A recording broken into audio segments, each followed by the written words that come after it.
आइए आज हम बात करेंगे नारद ऋषि के बारे में, उनसे जुड़े तथ्यों के बारे में। आओ जानते हैं संक्षिप्त में आखिर क्या थी उनकी शक्ति का राज और क्या रही है उनकी कहानी। प्रत्येक पुराणों में उनकी कहानियां आपको सुनने को मिल ही जाएंगी।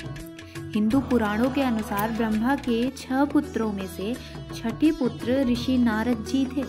उन्होंने कठिन तपस्या से ब्रह्म ऋषि पद को भी प्राप्त किया था, जिसके कारण नारद ऋषि देवताओं में से एक माने जाते हैं। साथ ही वे भगवान विष्णु के अवतार भी माने जाते हैं। देव ऋषि नारद धर्म के प्रचार तथा संसार कल्याण हेतु सदैव तत्पर रहे हैं। शास्त्रों में इन्हें भगवान का मन भी कहा गया है। इसी कारण सभी युगों में, सभी लोकों में, समस्त विद्वाओं में, समाज के सभी वर्गों में नारद जी का सदा से एक महत्वपूर्ण स्थान रहा है। मात्र देवताओं ने ही नहीं, वरन दानवों ने भी उन्हें सदैव आदर किया है। समय समय पर सभी ने उनसे सलाह भी लिया है।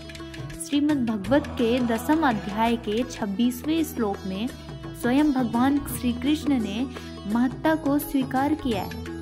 श्रीमद् भागवत महापुराण का कथन है, सृष्टि में भगवान श्री कृष्ण ने देव ऋषि नारद के रूप में तीसरा अवतार ग्रहण किया था और सात्वत तंत्र का उपदेश भी दिया था, जिसे नारद जी 5 रात्र भी कहते हैं, जिसमें सत्कर्मों के द्वारा भाव बंधन से मुक्ति का मार्ग संसार के हित के लिए दिखाया गया है।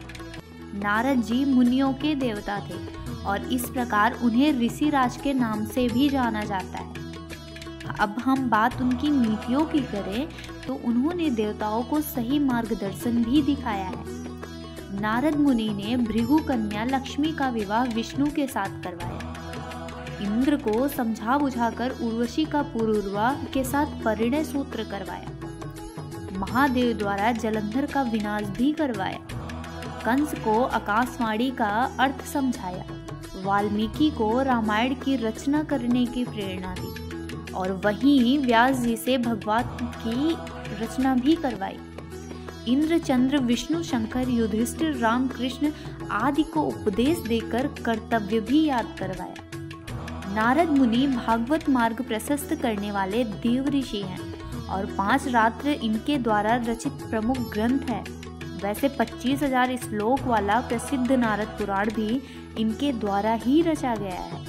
देव ऋषि नारद को दुनिया का प्रथम पत्रकार या पहले संवाददाता होने का गौरव भी प्राप्त है, क्योंकि देव ऋषि नारद ने इस लोक से उस लोक में परिक्रमा करते हुए संवादों के आदान प्रदान द्वारा पत्रकारिता का प्रारंभ किया था। इस प्रकार देव ऋषि नारद पत्रकारिता के प्रथम पुरुष कहे जाते हैं। वे इधर से उधर सदैव भटकते या भ्रमण करते ही रहते हैं।